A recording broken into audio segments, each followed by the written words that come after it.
नमस्कार, बहुत स्वागत है आपका एबीपी न्यूज पर। मैं हूं आपके साथ शीरीन और आज मैं मौजूद हूं धर्म की नगरी यानी कि हरिद्वार में बेहद खास जगह पर और एक बेहद खास मेहमान के साथ। और हमारा मकसद भी यहां आने का कुछ और ही है, क्योंकि यहां पर एक बेहद पवित्र कार्य हो रहा है। वो कार्य आखिर क्या है, उसकी मंशा क्या है, उससे क्या हासिल होगा और वो देश के लिए आखिर किस तरीके से कारगर हो सकता है, ये समझाने के लिए और बात करने के लिए जिस खास मेहमान की मैं बात कर रही थी हमारे साथ मौजूद है। बिना देर किए मैं चाहूंगी स्वामी जी आप आइए प्लीज इस फ्रेम में। बहुत स्वागत है एबीपी न्यूज पर आपका। शिरीन जी, पहले तो आपको भी मुझे मैं प्रणाम करता हूँ, क्योंकि आप रोजा कर रही हो। रोजा करते करते एक तरफ ये नवरात्र का उपवास मैं कर रहा हूँ और ये रोजा और उपवास का भी मिलन हो गया है। और यहाँ मिलन है योग धर्म का, वेद धर्म का, सनातन धर्म का, संन्यास धर्म का मिलन है, सारी साझी संस्कृतियों का। और यही सनातन है। सनातन माने जीवन के जो शाश्वत मूल्य हैं। ये भी जो प्रतीक है ना, ये पूर्व देखो, ये दाक्षिणात्य मंदिर है, ये उत्तर वाले मंदिर है जो दो आप इधर और उधर देख रहे हैं। माने ये भी अपने सनातन की साझी संस्कृति, सनातन बोध में जिसको कहता हूं भारत बोध, जिसमें ब्राह्मण, क्षत्रिय, वैश्य, शूद्र, आदिवासी, दलित, वनवासी और अपने स्वधर्म में निष्ठा रखते हुए, अर्थात अपने सनातन धर्म और संन्यास धर्म में निष्ठा रखते हुए किसी के प्रति घृणा नहीं करना। मुसलमान के प्रति, ईसाई के प्रति, कोई कम्युनिस्ट के प्रति, कोई अपने से भिन्न विचारधारा का व्यक्ति भी है तो उसके से घृणा का तो प्रश्न ही नहीं। अपने स्वधर्म में निष्ठा रखते हुए सबके को भी गौरव देना और सम्मान देना और एक लक्ष्य सृजन का, निर्माण का। तो सृजन के लक्ष्य के साथ आगे बढ़ना ये सिखाता है हमारा सनातन। शिरीन जी, आप हमेशा राष्ट्र निर्माण की बात करते हैं स्वामी जी। आपने हमेशा कहा कि सनातन धर्म के राह पर चलकर आप एक मजबूत राष्ट्र के निर्माण करना चाहते हैं। तो क्या आज जो ये पंडाल, मैं इसे पंडाल ही कहूँ, ये जो आज आपने यहाँ पर ये पूरा इंतजाम किया है और मेरे चारों तरफ मतलब बहुत भव्य और बहुत ही वृहद है ये जो पूरी, क्या ये उसी दिशा में है? ये जो यज्ञशाला है ना, ये एक तो है चार वेदों का स्वाहाकार, एक जीवन यज्ञ, पुरुषोमाव यज्ञ, जो यज्ञ देव पूजा संगति करण दाने सुख, यज्ञ का, अग्निहोत्र का लोग इतना हवन कर लिया, स्वाहा करके आहुति दी। देव माने जो जड़ और चेतन, जो पूरा अस्तित्व है, जो हमें सब कुछ दे रहा है वो देव, जो देने वाला है वो देवता, जो लेने वाला है वो राक्षस। देव पूजा संगति करण, सबको मिलाना और जो कुछ अपने पास है अर्जित ना करके समर्पित करना, बांटना, बटोरना नहीं, ये यज्ञ है। फिर उसकी प्रेरणा मिलती है चार वेदों से, इसलिए चार वेदों का हवन भी हो रहा है। ये जो आप पूरा देख रहे हैं ना, यहाँ ये बाईं तरफ सारी कुटीर बनी हुई है, यहाँ चारों तरफ जो पूरा इन्वायरमेंट है वो तप का इन्वायरमेंट है। भद्रम इच्छन्त ऋषः, मंत्र लिखा हुआ था, भद्रम इच्छन्त ऋषः सर्वविदः तपो दीक्षाम उपरिष्ये दुरग्रे ततो राष्ट्रम बलम ओजस्स जातम तदस्मै देवा उपसम नमन्तु। माने ये जो पूरी परंपरा है कि आप अपने लिए कुछ ना चाहें, अपने लिए कुछ न चाहना, सब कुछ भगवान के लिए करना, सब कुछ सबके लिए करना। आज लोग कहते हैं 30-40 हजार करोड़ का टर्नओवर है पतंजलि का, और कैपिटल मार्केट की दृष्टि से देखें तो ब्रांड वैल्यू लाखों करोड़ की है पतंजलि की। किसके लिए? स्वामी रामदेव का तो 1 कौड़ी भी नहीं।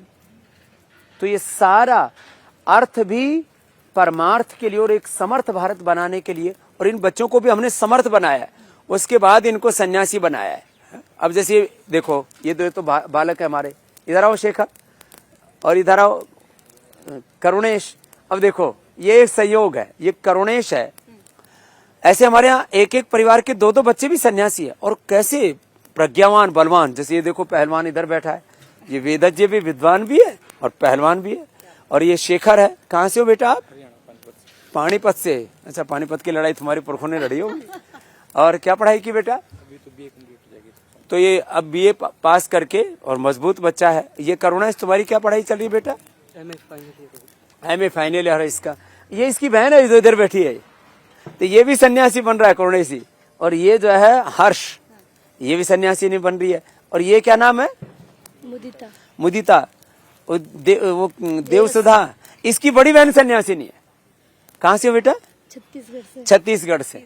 और हम सन्यासियों की जाति इसलिए नहीं बताते क्योंकि हम तो एक मनुष्य की जाति मानते हैं। और ये अज्ञान को दूर करे, वो ब्राह्मण अन्याय को दूर करे, वो क्षत्रिय अभाव को दूर करे, जो वैश्य और अशिष्टता को दूर कर पवित्रता स्थापित करे। शूद्र चार वर्णाश्रम धर्म हमारे भीतर ही है, हम 4 in 1 है। हम सब जाति, सब स्त्री पुरुषों को, सबको इसमें सम्मिलित कर रहे हैं। जो लोग आरोप लगाते हैं ना, स्त्री शूद्रोणा धीयताम और ढोल गवार शूद्र पशुनारी, ये सब ताड़ने के अधिकारी अर्थ जानते नहीं, अनर्थ करते हैं। स्वामी जी, इसी से जुड़ा हुआ मेरा एक सवाल भी है। आपने बताया कि बच्चे अलग अलग परिवारों से, एक ही परिवारों में से कई भी हैं।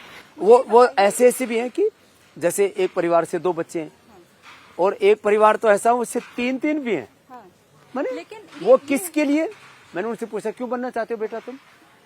कि संसार में हम रहेंगे तो क्या कर सकेंगे, 1-2 बच्चे पैदा कर देंगे। वैसे 140 करोड़ की आबादी हिंदुस्तान की। लेकिन आप सबको संन्यास दिला देंगे तो देश का और क्या होगा, ये बताइए। तो कोई करके तो देखो, कोई धारण तो करे। सन्यासी बनने का मतलब जीते जी अपनी सारी अविवेकपूर्ण कामनाओं, इच्छाओं, तृष्णाओं, वासनाओं, छोटी चीज तो लोगों से छुटती नहीं।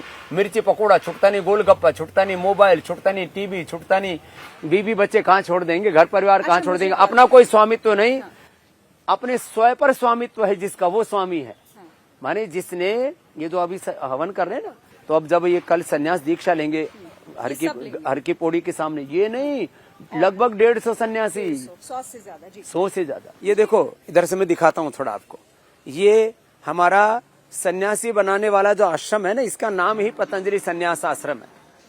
ये पतंजलि सन्यास आश्रम है जो आप सामने देख रहे हो। यहाँ जो पढ़ते हैं वो सन्यासी बनते हैं। बाकी तो पतंजलि में लाखों लोगों को रोजगार मिल रहा है, लाखों लोगों को हम काम दे रहे हैं, योग मूलक उद्योग कर रहे हैं, परमार्थ मूलक पुरुषार्थ कर रहे हैं। मेरा एक और सवाल, 21वीं सदी में है हम, कई आरोप भी आपने ऐसे सुने भी होंगे और गाये बगाए ऐसी चीजें आपके सामने भी आती रही होंगी कि आधुनिक शिक्षा का दौर है, आधुनिकता का दौर है, और ऐसे में अगर आप गुरुकुल की बात करते हैं, सन्यास की बात करते हैं, दीक्षा की बात करते हैं, तो ये ऐसा नहीं हो जाएगा कि हम फिर पीछे की तरफ लौट रहे हैं? आधुनिकता के साथ क्यों नहीं इसका गठजोड़ हो सकता?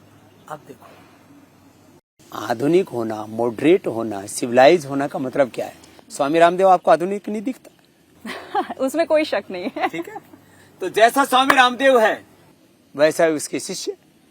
हम ऋषियों के वंशधर हैं। हम भौतिक समृद्धि और जो आंतरिक समृद्धि हमारी, जिसको हम दैवी संपत्ति कहते हैं, अभयम सत्व संशुद्धिर ज्ञान योग व्यवस्थिति दानम दमश्च यज्ञश्च स्वाध्यायस्तप आर्जवम अहिंसा सत्यम क्रोधस्त्यागः शान्तिरपैशुनम् दया भूतेष्वलोलुप्त्वं भार्ध्वं ह्रीरचापलम् तेजः क्षमा धृतिः शौचम् अद्रोहो नातिमानिता भवन्ति संपदम् दैवीम् अभिजातस्य भारत। तो हम तो दैवी संपत्ति के उपासक हैं कि एक तो भौतिक संपत्ति होनी चाहिए, लेकिन आपके भीतर शील नहीं है, प्रेम नहीं है, करुणा नहीं है, वात्सल्य नहीं है, सुख नहीं है, शांति नहीं है। तो मैंने देखा बड़े बड़े दौलतमंद पागल होकर के मरते हैं, सुसाइड करके मरते हैं।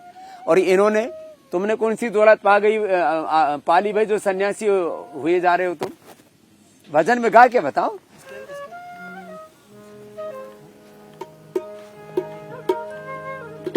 बनेंगे हम भगवाधारी, देखेगी दुनिया सारी। बनेंगे हम भगवाधारी, देखेगी दुनिया सारी। फिर युग सनातन आ रहा है, फिर युग सनातन आ रहा है। योग और आयुर्वेद से सबको स्वस्थ बनाएंगे, दैवी संपत्ति से जीवन को शुद्ध बनाएंगे। योग और आयुर्वेद से सबको स्वस्थ बनाएंगे, दैवी संपत्ति से जीवन को शुद्ध बनाएंगे। शिक्षा से भारत का स्वाभिमान बढ़ाएंगे, शिक्षा से भारत का स्वाभिमान बढ़ाएंगे। सत्य सनातन धर्म को वैश्विक धर्म बनाएंगे। बनेंगे हम भगवाधारी, देखेगी दुनिया सारी। बनेंगे हम भगवाधारी, देखेगी दुनिया सारी। फिर युग सनातन आ रहा है, फिर युग सनातन आ रहा। अब ये अभी तक तो सौरभ है, ये सनातन होने वाला है, इसका नाम ही सनातन देव रखा है सन्यास का हमने। और ये दिनेश बालक है, ये बालक सौरभ कहाँ से हो बेटा? वाराणसी से है, भगवान भोलेनाथ की नगरी से। और तुम्हारा जन्म कहाँ का है? ये काठमांडू के पास भगवान कपिल वस्तु भगवान बुद्ध की देश नेपाल देश का बालक है। दिनेश तुम्हारा क्या नाम होने वाला है? आदर्श देव। मैं अपना आखिरी सवाल पूछना चाह रही थी। आप देश की सेहत की बात कर रहे हैं, जाते जाते राजनीति की सेहत की बात कर लेते हैं सर। राजनीति यहाँ भी छोड़ोगी नहीं। सिर्फ उससे जुड़ा हुआ मेरा ये सवाल, ये बताइए कि देश की राजनीति कैसे ठीक होगी, विपक्ष कैसे ठीक होगा? हाँ ये रामदेव पूछो, जी के पास उसका भी कोई ना कोई नुस्खा होगा, मुझे यकीन विपक्ष है। को सबल बनना पड़ेगा और वो पुरुषार्थ से बनेगा। राहुल गांधी के लिए कुछ कहना चाहेंगे? राहुल गांधी सुबह उठ करके योग करें, यहाँ आएंगे तो भस्त्रिका कपाल भाती अनुलोम विलोम करें। जो आसन करेगा उसका सिंहासन बड़ा मजबूत रहता है। मोदी जी रोज उठ करके योगासन करते हैं और अनुलोम विलोम करते हैं, इसलिए सिंहासन बड़ा मजबूत है। और दुनिया का भी अनुलोम विलोम करा रहे विपक्षी बेचारे जो है, उनको पता ही नहीं लग रहा कि मतलब किधर जाएं, क्या करें। क्व गच्छामि कौ माम उद्धरिष्यति। तो इसलिए योगम शरणम गच्छामि, धम्मम शरणम गच्छामि। भगवान बुद्ध ने कहा था ना, बुद्धम शरणम गच्छामि, धम्मम संघम शरणम गच्छामि। तो सबको साथ में लेकर के चलें और विपक्ष मजबूत होगा तो लोकतंत्र मजबूत होगा। इसलिए हम तो सभी के प्रति सद्भावना रखते हैं कि सारा देश हमारा स्वस्थ हो, सुखी हो, समृद्ध हो, सभी सबल हो। राजनीतिक बात नहीं, मैं तो कहता हूं पक्ष प्रतिपक्ष हो, रूलिंग हो, अपोजिशन पार्टीज हो, और हिंदू हो, मुसलमान हो, सिख हो, ईसाई हो, सारा हिंदुस्तान, सारे पंथ, सारे मजहब, सारी जातियां, सारे वर्ग समुदाय और सारा विश्व सुखी हो। ये है एक सन्यासी का संकल्प और सन्यासी की साधना।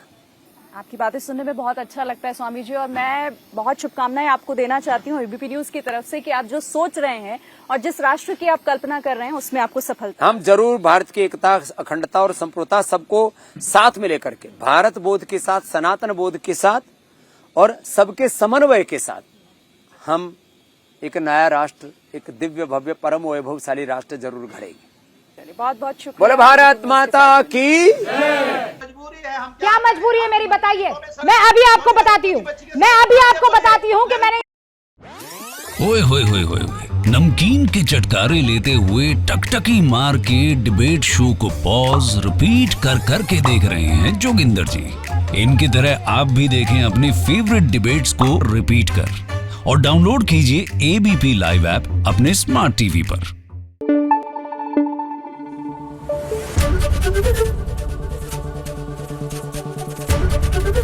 एबीपी न्यूज आपको रखे आगे।